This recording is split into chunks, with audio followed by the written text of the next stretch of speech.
नमस्कार, स्वागत है आपका हमारी खास पेशकश देश के दुश्मन में। आपके साथ मैं हूं अभिलाषा। आज हम बात करेंगे देश के उस दुश्मन की जिसने इस दुनिया की सबसे खूबसूरत जगह, जिसके बारे में कहा जाता है कि अगर धरती पे कहीं जन्नत है तो वो यही है, यही है, यही है। जी हाँ, कश्मीर।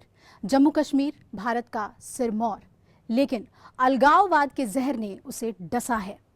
आज हम बात करेंगे अलगाववाद की कि देश का ये दुश्मन किस तरह से हमें परेशान कर रहा है, हमें दर्द में डुबो रहा है। अलगाववाद की आग में सुलग रहे कश्मीर में सेना की भूमिका को लेकर सवाल उठते रहे हैं और कथित मानवाधिकार और छद्म धर्मनिरपेक्षता का लबादा ओढ़े कुछ ऐसे लोगों ने सेना को कटघरे में लाकर खड़ा करने की कोशिश की है, जिनका ना तो कोई सरोकार देश से है और ना ही देश के लोगों से। ऐसे तत्व अपने अनर्गल प्रलाप से सिर्फ देश के विरोधी ताकतों को बढ़ावा दे रहे हैं। ऐसे देश विरोधी लोगों को सेना की कार्रवाई तो दिखती है, लेकिन आतताइयों का नंगा नाच नहीं दिखता। एक आतंकी के मरने पर उनका दिल जरूर गमगीन होता है, लेकिन देश पर शहीद होने वालों के परिवार के लिए उनका दिल कभी नहीं पसीजता।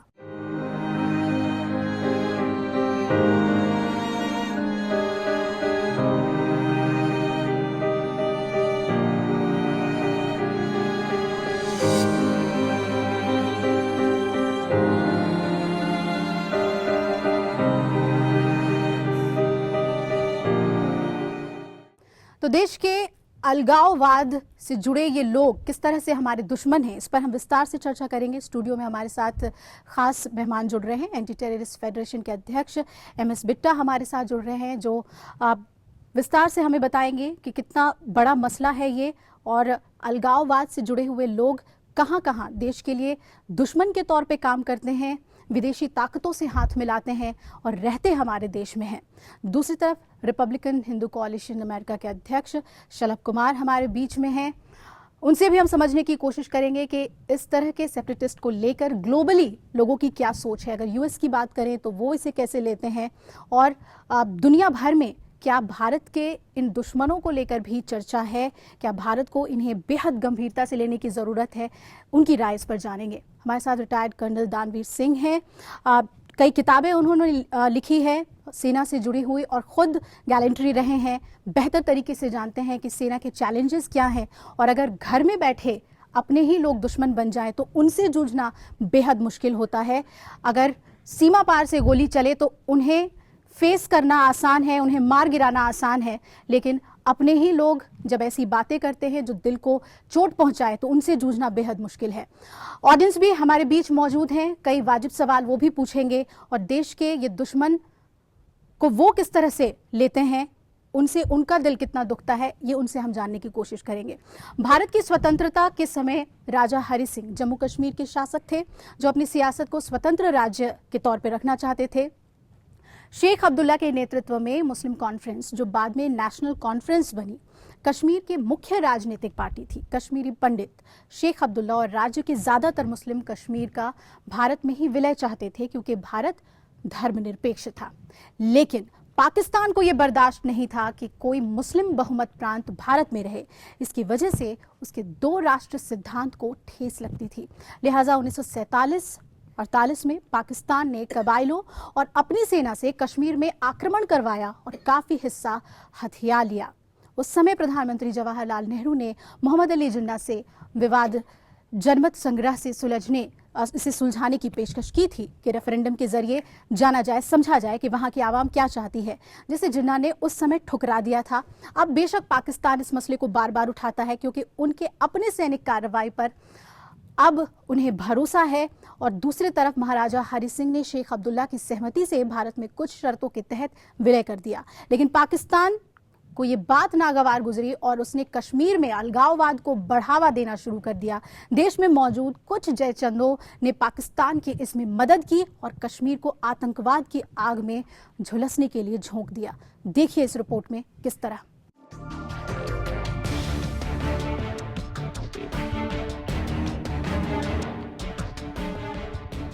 अपने ही थाली में छेद करना, ये कहावत हिंदी में बहुत प्रचलित है और इसका जीता जागता उदाहरण है कश्मीर के अलगाववादी गुट और उनके देशद्रोही नेता। वैसे तो सन 1947 से भारत पाकिस्तान के बीच कश्मीर का मुद्दा सुलगता रहा है, लेकिन देश में रहकर पाकिस्तान का पक्ष लेने की अलगाववादियों की चाल से देश भली भांति परिचित है। अब घाटी के अलगाववादी तत्वों के साथ पाकिस्तान को भी ये समझना होगा कि इस तरह आतंक फैलाकर बलपूर्वक कश्मीर को हासिल करने की उसकी नीति किसी भी कीमत पर कामयाब नहीं होने वाली है।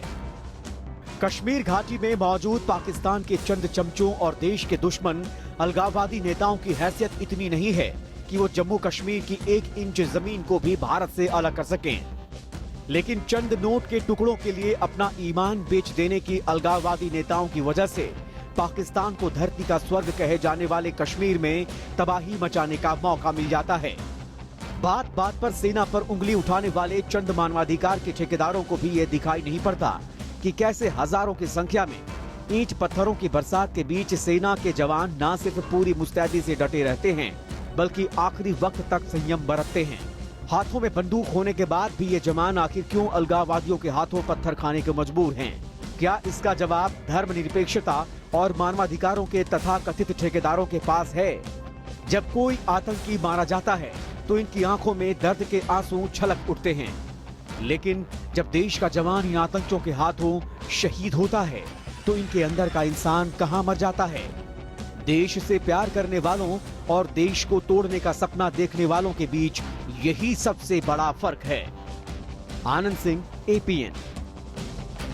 तो आपने इस रिपोर्ट के जरिए देखा कि किस तरह अलगाववाद कश्मीर में पैर फैला चुका है। कई जाने माने चेहरे हैं जो इंटरनेशनली उन्हें एंटरटेन भी किया जाता है और वो देश के खिलाफ आग उगलते हैं। वो जब कहते हैं तो उनकी बात को सुना भी जाता है और उस पे हमारे सियासतदान सियासत भी करते हैं। जम्मू कश्मीर में सरकार है, वहाँ अलग अलग पार्टियां हैं, सभी मौजूद हैं, लेकिन जो वहाँ का सेपरेटिस्ट वर्ग है, सबसे अहम रोल है वहाँ का उस पॉलिटिक्स में, उसे हम समझने की कोशिश करेंगे। लेकिन ये अलगाववाद का मसला कब और कैसे वहाँ पैर पसारता गया, ये पैनल के जरिए हम समझने की कोशिश करेंगे। एमएस बिट्टा जी, सीधे आपके पास आना चाहूँगी। अलगाववाद की जो दिक्कत है, जो मुश्किलें हैं, वो भारत को कहीं ना कहीं अंदर से झकझोर रही है जम्मू कश्मीर के मसले पर। मैं अगर पहले पंजाब की बात करूं कि पंजाब के अंदर भी बहुत बड़ा टेररिज्म था जी। रोज बहनों के सुहागों को उजाड़ा जाता था, बच्चों को यतीम किया जाता था। और पंजाब के अंदर हमारी फोर्सेस, हमारी सरकारें आतंकवादियों के आगे कभी झुकी नहीं। गोली का जवाब गोली दिया। ब्लू स्टार ऑपरेशन भी हुआ, बड़ा बुरा वक्त था, बुरी बात थी, पर क्या करे, एक माहौल ऐसा बन चुका था जब रोज लाशें बेचती थी। शाम को 5 बजे के बाद कोई घर से निकलता नहीं था और किसी माँ को ये पता नहीं होता था मेरा बेटा, मेरा पति, मेरी बेटी घर से निकली है, वापस आएगी या नहीं आएगी, आतंकवादियों की गोली का निशाना बन जाएगी। गवर्नर रूल रहा, 6-7 साल गवर्नर रूल रहा वहां पे, गोली का जवाब गोली दिया। आज पंजाब के अंदर अमन शांति है। सबसे बड़ी कश्मीर के अंदर जो समस्या है कि वहां गोली का जवाब गोली देने में जो फोर्सेस है उसके ऊपर हाथ पीछे कर लिया जाता है जी। अगर वहां 5 साल या 7 साल गवर्नर रूल पंजाब के अंदर रह सकता है तो जम्मू कश्मीर के अंदर क्यों नहीं जी? रिटायर्ड फौज का कोई जर्नल वहां पे किसी को गवर्नर लगा दिया जाए। सवाल तो ये है वहां किसी आम मुसलमान का कत्लेआम ना हो, जो आतंकवाद की लपेट में नहीं है उनके साथ बुरा ना हो, पर जो आतंकवादियों के लीडर हैं, जो आतंकवादियों को शह देते हैं, जो पाकिस्तान से आकर के उनको शरण देते हैं, उनके लिए हथियार मुहैया कराते हैं, उनकी हर सहूलत को पूरी करते हैं, तो सरकार उनके खिलाफ पंजाब की तरह लामबंद क्यों नहीं होती? सरकार उनके खिलाफ कार्रवाई क्यों नहीं करती? जी, पंजाब से आपने सीधा कंपेयर किया, जो खालिस्तान की मांग को उठाकर जो वहां पर आतंकवाद ने पैर फैलाया और उसके बाद जो ब्लू स्टार ऑपरेशन इतने बड़े पैमाने पे हुआ और कहा गया कि पूरी तरह से कर्ब कर लिया गया था उस मूवमेंट को, पूरा कंट्रोल हो गया था। हमारे केपीएस गिल साहब थे जी जी, और बहुत ज्यादा श्रेय केपीएस गिल को मिलता है वहां लॉ एंड ऑर्डर को बेहतर करने। अकेले नहीं था, उनका रोल था फोर्सेस का, हमारी फौज थी।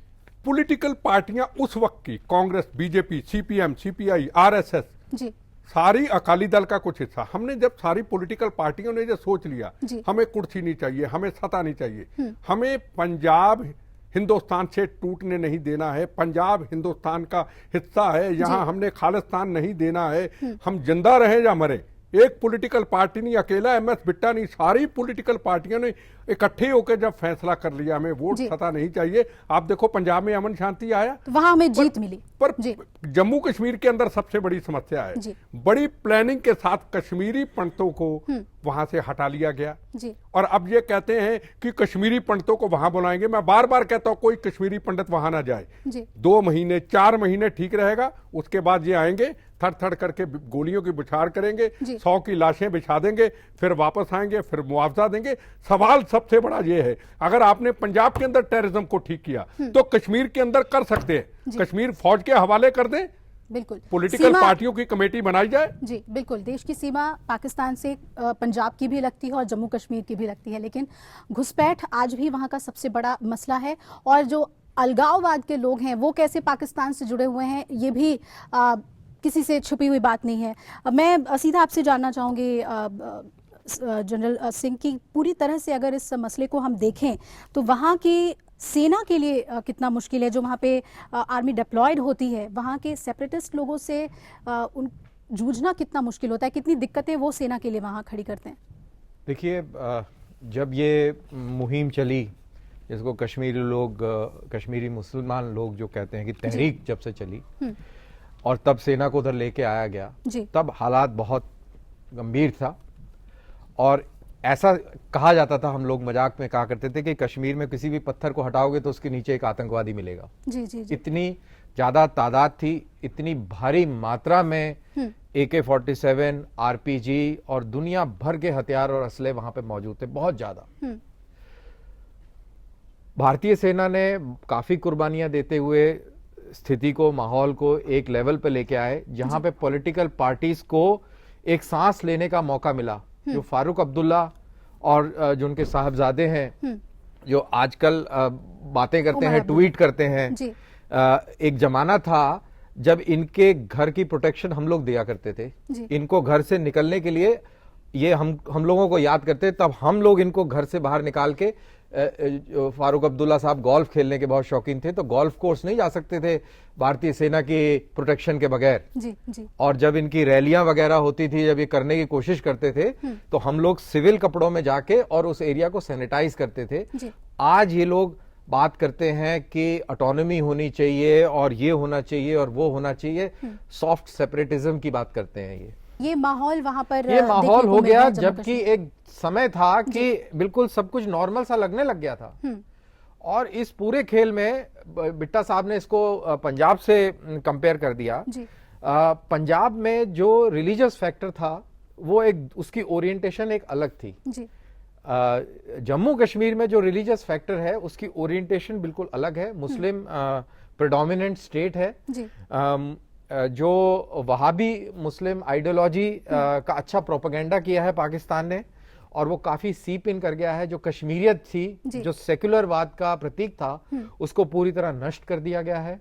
और इसका जिम्मेवार मैं हमारे जो राजनेता लोग हैं, केंद्र में जो राजनेता लोग हैं और जो स्टेट के राजनेता हैं, उनको जिम्मेवार मानता हूं। आज भी कोई भी कंसेंसस नहीं है इस देश की पॉलिटिकल पार्टीज में कि आर्टिकल 370 को दरकिनार कर दिया जाए। आप 370 की बात करिए तो उसको कम्युनल एंगल से बांट दिया जाता है कि ये सबसे बड़ी समस्या अगर बीजेपी बोले तो ये हिंदुवादी बात कर रहे हैं, बाकी लोग सब सेकुलर बात कर रहे हैं। कश्मीरियत को हिंदू बनाम मुस्लिम के तौर पे इसको इस तरीके से पेश किया जाता है। आप मुलायम सिंह जी से पूछ लीजिए ये सवाल, तो वो आपको क्या जवाब देंगे, आप उनसे पूछ लीजिए। आप राहुल गांधी से पूछ लीजिए। चलिए, पॉलिटिक्स की बात हो रही है। मैं जवाब बिल्कुल उनके सहमत हूं, मैं इसलिए जवाब दे रहा हूं। हिंदुस्तान के अंदर, हिंदुस्तान की जो बर्बादी की तरफ ये लोग जा रहे हैं, जो टेररिज्म है पूरे आज हिंदुस्तान के अंदर, अकेला कश्मीर, पंजाब, छत्तीसगढ़ ये नहीं, ये हम राजनीतिक लोग इसके जिम्मेदार हैं। इसके बीज हम बोते हैं। हम वोट और सत्ता की खातिर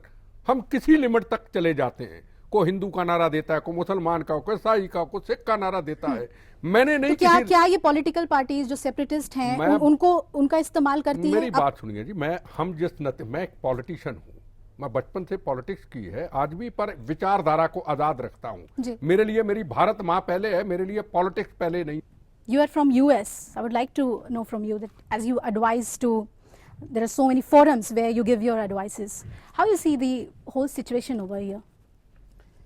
Well, first of all, like to thank you for having me here. I am from the era of partition of India. My parents were in Lahore. So I know what all this subject is all about. Ji And it's quite dear to me. I've been involved in this thing for quite a while. And I agree with Mr. Bitta ji that the solution here is the same way Punjab was found, solution was found in Punjab. yeah My own family was affected dramatically. My sisters are still in Punjab. So when all this terrorism was going on in Punjab, the way eventually the military governor rule solved that problem, so that was the best solution. But here, what's happening here is we are discussing the after effects. We need to understand what the root cause of this problem is. right The root cause of and what's problem. that according to you? You will be surprised, or your people might find it interesting, your viewers.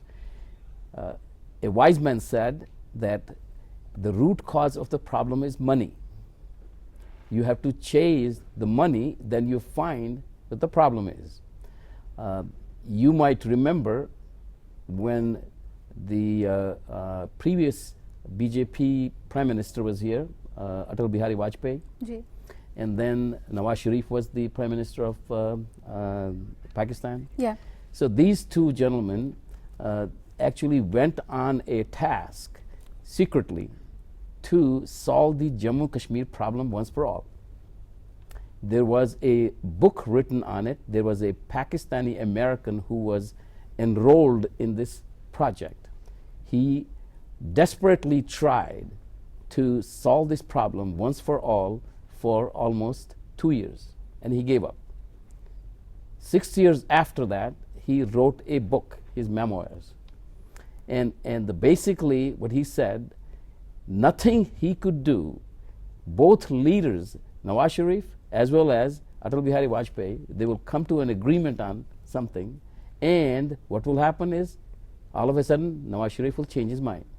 and the Kargil war happened and Because it was controlled by the top military families in Pakistan and top military or ISI families in Pakistan. That's what he said, chase the money. If there is no conflict in the region, and that affects US in a dramatic way, if there is no conflict in the region, the ISI families and the top military families are economically affected. They lose their source of income. आतंकवाद और अलगाववाद की आग में जलता कश्मीर कभी धरती का स्वर्ग कहा जाता था, लेकिन देश विरोधी ताकतों से इसे बर्बाद करने में कोई कोर कसर नहीं रखा गया अलगाववादियों के जरिए। अपने स्वार्थों की पूर्ति के लिए अलगाववादियों ने कश्मीर घाटी को जन्नत से जहन्नुम में तब्दील कर दिया। देखिए इस रिपोर्ट में। सैयद अली शाह गिलानी, मसरत आलम, मीरवाइज, उमर फारूक, आसिया अंद्राबी और यासिन मलिक जैसे अलगाववादी कश्मीर के युवाओं को भड़काने का काम करते हैं। उनके खुद के बच्चे और परिवार तो इन सब से दूर देश विदेश में आराम की जिंदगी जी रहे हैं, लेकिन कश्मीरी युवाओं को अलगाववाद के नाम पर ये नेता जहन्नुम की ओर धकेल रहे हैं। इन्हीं चंद देश के दुश्मनों की वजह से 1989 के बाद कश्मीरी पंडितों का कश्मीर घाटी से पलायन शुरू हुआ और आज वो अपनी जमीन छोड़कर बाहर बसने को मजबूर हैं। All the children of these leaders are tucked away in safe environments, in schools, in Malaysia, in America, in London, or in India. And poor people's sons are dying on the streets and they are glorifying them. The Kashmiri youth need to understand and need to ask this question to these leaders. Kashmir के अलगाववादी नेता न सिर्फ कश्मीर को भारत से अलग करने की बात कहते हैं, बल्कि बुरहान वानी जैसे आतंकी के मारे जाने पर घड़ियाली आंसू भी बहाते हैं और लोगों को आतंक के लिए उकसाते हैं। अपनी ही सेना पर पत्थर फेंकने वाले इन युवाओं को एहसास तक नहीं होता कि वो इनके बहकावे में आकर कैसे अपने भविष्य के साथ खिलवाड़ कर रहे हैं। ऐसा भी देखा गया है कि कुछ अलगाववादी आतंकवादियों के डर के चलते देश के खिलाफ बोलने को मजबूर हो जाते हैं। आनंद सिंह, APN। कोई ये मानने को राजी नहीं है, सियासत की मजबूरी कहिए, कि अलगाववाद है वहां पे। पर जहाँ तक यातिन मलिक और गिलानी जो भी जितने भी लोग हैं वहाँ पे, सरकार चाहे तो उनके खिलाफ कार्रवाई कर सकती है जी। मैं फिर कहूँ, पंजाब के अंदर कौन से बड़े बड़े टेररिस्ट नहीं थे? क्या वो एक समाज के साथ जुड़े हुए नहीं थे? हम भी कहते यार ये सिख हैं, हम भी कहते ये खालिस्तान है, हम तो इनके साथ है, हमने तो नहीं कहा। और जो गलत थे उनके खिलाफ कार्रवाई हुई जी। तो सवाल सबसे बड़ा, ये तो सरकारों का काम है ना कि ऐसे लोगों के खिलाफ कार्रवाई करनी। हमारी सुरक्षा फोर्सेज के जवान रोज शहीद हो रहे हैं जी। रोज CRP के जवान शहीद हो रहे हैं, रोज वहां पे पत्थर चल रहे हैं। सरकार के पास इतना अच्छा मौका था, महबूबा मुफ्ती जब CM बनने लगी, जब उनके पिताजी की डेथ होगी तो सरकार के पास बड़ा अच्छा मौका था गवर्नर रूल लगाने का। सरकार ने क्यों नहीं लगाया गवर्नर रूल? सरकार गवर्नर रूल लगाती, बड़ा अच्छा मौका था। उनके पास MLA नहीं थे, लगाती, अपने उनके खिलाफ सख्ती से कार्रवाई करती।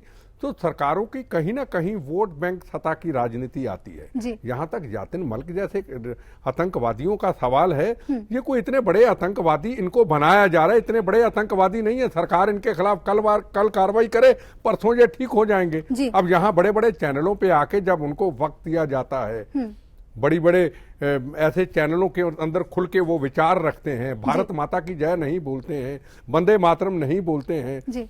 यहाँ हम 200 रुपए किलो आटा खाते होंगे, वो 20 रुपए किलो खाते हैं। हम 400 रुपए किलो चावल लेते हैं, उनको 50 रुपए मिलते हैं। हिंदुस्तान का जितना हमारा पैसा है, हमारे फौज का, हमारे लोगों के जो टैक्स कटते हैं, जब बिजनेसमैन के सारा तो वही हो रहा है, तो वो भारत माता की जय क्यों नहीं कहते? नहीं कहते।